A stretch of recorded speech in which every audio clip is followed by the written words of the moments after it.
Jos Buttler to captain, of course, Phil Salt, Will Jacks, Johnny Bairstow, Ben Duckett, Harry Brook, Liam Livingston, Moeen Ali, who'll be the vice-captain, Sam Curran, Chris Jordan, Tom Hartley, Adil Rashid, Jofra Archer, Mark Wood and Reece Topley. Yeah, it seems like a relatively well-balanced side. There are a few notable omissions when you look down the 15 and compare the squads that won the tournament 2 years ago in 2022 and this one. Tamal Mills is missing, Chris Wokes is obviously missing, as you mentioned, and a couple of guys who I thought might have been pushing for selection. Jamie Overton, unfortunately, has had a back injury. I think that he'd have been right in the mix with his powerful hitting and his quick bowling in that lower middle order. He's been replaced by Chris Jordan and Rahan Ahmed, who is so talented and clearly has such a huge future in international cricket for England.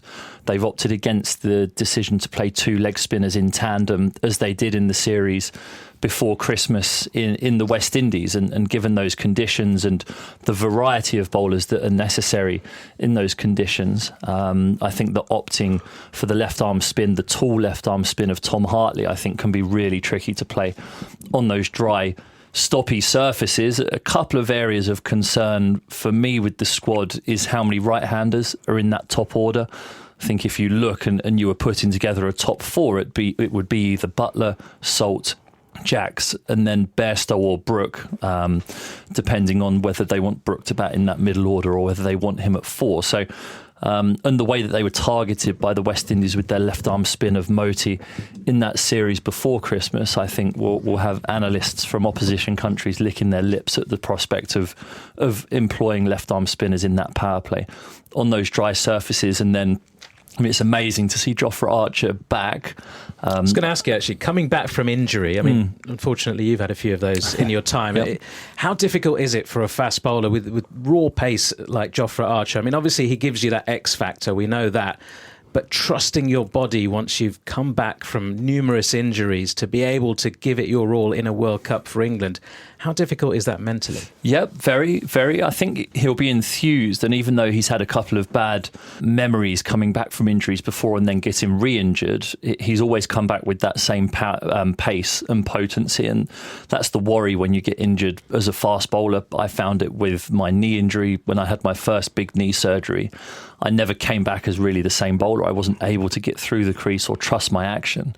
And you hope that whilst they're selecting this squad, they're looking at him training, and he went across and played for Sussex in India on their pre-season tour in a couple of T20s. And the news from my ex-Sussex teammates was that he was pushing it through a decent clip. So that bodes well, I think, for England fans. The worry is, with quite a few games within the space of a few days, how do England manage him through this tournament in order to get the best out of him? Because there's no doubt that with him in the team, those death bowling worries that they had in the West Indies before Christmas, where they got really shown up, I think, by the West Indies power hitting, especially at the back end of games. I think that he's the sort of bowler that can really turn those fortunes around. So without wanting to put too much pressure on him, I think a lot weighs on his shoulders to provide that in this World Cup. Well, let's hear now from the ECB's Managing Director, Rob Key, on the selection of Jofra Archer. He's one of those rare cricketers, isn't he, really? When you look at the attributes you want for a bowler in international cricket, Jofra has all of them. A lot of bowlers tick one or two of those, whether it's pace or skill or that. Jofra has absolutely everything, whether that's Test cricket, whether it's white ball cricket as well. He's someone who can bowl at any stage. You know, some bowlers you bowl at the start and you're probably reluctant to bowl them at the end, or you don't want to bowl them in the middle. Whereas Jofra, it's like, yeah, you can start, you can bowl in the middle, and you can bowl at the end, and he can smack it as well. So, and it's a better game when pace is in it, like Jofra. So, fingers crossed, we continue to go in the right direction with him. Obviously, we all know his injury history. What are the mechanics of what happens over the next few weeks in the lead up to that first game in Barbados? Will he be in a position to play against Pakistan, or have you got to manage him through to the World Cup? No, at the moment, definitely, we've got him looking to play against Pakistan. It's always a balance with Jofra because he's been out for a while, and clearly, his home is in Barbados. So we sort of try and balance the time with him being here. So he went away with Sussex to their pre-season in India and played a bit out there, which was great to see. He came back for a little bit. made sure we sort of got good eyes on him, and then he's gone back out to Barbados where he's just playing a bit of club cricket and stuff, which is part of that progression. Then he'll fly back over here around the 6th, and we start building him up, getting him ready. He'll do a bit of work with Sussex, just ticking over as much as anything, and then it's getting him ready for Pakistan, then into the World Cup. And Abhishek, Jofra Archer, I mean, he's somebody who's so highly regarded all around the world, particularly in India. You see how much money he's gone for previously in the IPL, and he's performed brilliantly for the Rajasthan Royals in particular when he was at that particular franchise. Didn't quite work out with the Mumbai Indians, but still a massive draw even in that part of the world. In terms of his sort of star status, that's kind of secure. We all know what he brings to this England side, but how will he need managing in that World Cup? Because it's quite easy to get caught up in the hype of Jofra Archer, this great bowler. He's back, he's fit, let's just throw him into all the games. Do you think England can afford to do that, or do you think they need to be a bit careful with how they manage him? I think they would have loved it if there was an impact player rule in the World Cup. It would be a lot easy to manage Jofra Archer's load. But yeah, you're absolutely right. I think with players like him who've got a tendency of getting injured, you've got to manage them really, really well. And again, you've got to play them in the right games. You don't need to play them. If they're playing Canada, or if they're playing somebody like them, you don't really need a Jofra Archer to play those games. And also it depends what Jofra Archer wants to do. If he thinks his body is in a great shape and in a great space, then he might play all the games. But it all depends what he feels as a player, because he knows his body better than anybody else. So I think they will keep a very close eye on him. And again, about his status in India, we all know how big he is. And once he is fit and running, I mean, we saw Mitchell Starc getting a decent payout. I wouldn't be surprised if Jofra Archers get a bigger payout in time to come. Absolutely. And Finney, you touched on the spinners there. Tom Hartley, of course, getting the nod despite having played no T20 international cricket. Adil Rashid, of course, will be the number one spinner.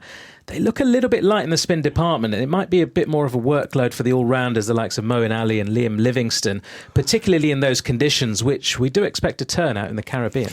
Yeah, there'll be dry surfaces, almost certainly, and as the tournament goes on, especially at that time of year, it's unbelievably hot in Barbados in June and the Caribbean. So I think that the spinners, and especially the finger spinners who are able to drive it into the surface, will play a huge part as the World Cup goes on. I think Tom Hartley showed in India, and he has done in the 100 and stuff. I've played with him with the Manchester Originals in 2021, and his ability to bowl at each stage of the innings and to not be fazed by that pressure is something that I think will stand him in good stead. And I do actually see him almost making it into that starting lineup. I think they might sacrifice a batter to have that extra finger spin bowling option because of the strength of those all-rounders, Livingstone, Curran and Moeen through that middle order. I think gives them the flexibility to be able to play that extra bowler if they want to. Sacrifice a batter. Who are they going to sacrifice? Because you've got Jos Buttler. Let's talk about the top of the order. We've talked about the bowlers, and those are some of the headlines with Jordan making it in, and Archer and Hartley and those guys. But the top of the order, I mean, it's a good problem to have when you've got Jos Buttler, Phil Salt and Johnny Bairstow all vying for that opening position. If it was us talking here last week, I mean, we mentioned on the podcast, didn't we, Abhishek, last week, that is Johnny Bairstow probably better off staying at home or going back to England? He's been out in India long enough. He was on the bench for the Punjab Kings. He comes back and on his return scores 100 off 40 odd balls. So he's back in form as well. All that experience, of course, with somebody like a Johnny Bairstow, World Cup winning player that they've got in that squad. But you can't leave Phil Salt out, can you? No, and especially the way that he played in that series before Christmas. I think that was a mini recce for the team to try and figure out the players that were or weren't going to work in those conditions. And I think Phil Salt has made a compelling case, or not a compelling case. I think he's absolutely cemented himself at the top of the order with Jos Buttler because of the way he played there, and the way that he's played in the IPL now is sort of that finishing icing on the cake for him to be able to take that opener's slot, and then it's just a question of what you want that middle order to look like. And they've given themselves options. You've got Ben Duckett in there, who's been included in the squad, I would imagine, because of the anticipation of the turning pitches. His ability to sweep and reverse sweep and manipulate the field in that way as a left-hander, I think will give the selectors a headache as to how they balance that top order. But it's a great problem to have all of these players in brilliant form going into a World Cup. It's the sort of problems that you want as a selector. Go on then, Abhishek. The selector's hat on, that middle order then. We probably think Phil Salt is going to open the batting with Jos Buttler. So Johnny Bairstow might have to miss out. Or does he? Or does he come in at number 3 or something like that? Do they mess with the order? Where does Will Jacks go? Harry Brook, Livingston, Moeen Ali. How's that middle order going to stack up? It's a very strong middle order. And again, with Johnny Bairstow, the amount of experience he had, and he's a class act. He's done exceptionally well for England and in the IPL over the years. So with all that experience, it'll be a very hard call to drop Johnny Bairstow. And you might be able to fit him in number 3, number 4. But again, you've got Will Jacks, who's played an unbelievable knock day before yesterday. That was a phenomenal knock of getting 100 of 40-odd deliveries, 41 deliveries, and 50 of the second 50 came in just 10 balls. And Virat Kohli was even saying that he was completely amazed by the power hitting. So yeah, you've got so many good options. And Sam Curran, again, he's such a utility cricketer. He can give you 2 or 3 overs if he bowls well. And those overs especially, which Finney was mentioning, he will be more than handy, because with his cutters and with his slower deliveries in the middle over, he could be a very hard bowler to go after.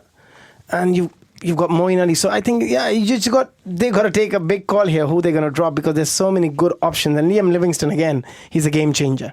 He can give you those spin options. He can bowl off spin, leg spin. He can get you those 40 of 10, 15 deliveries. So there are some big calls to be made.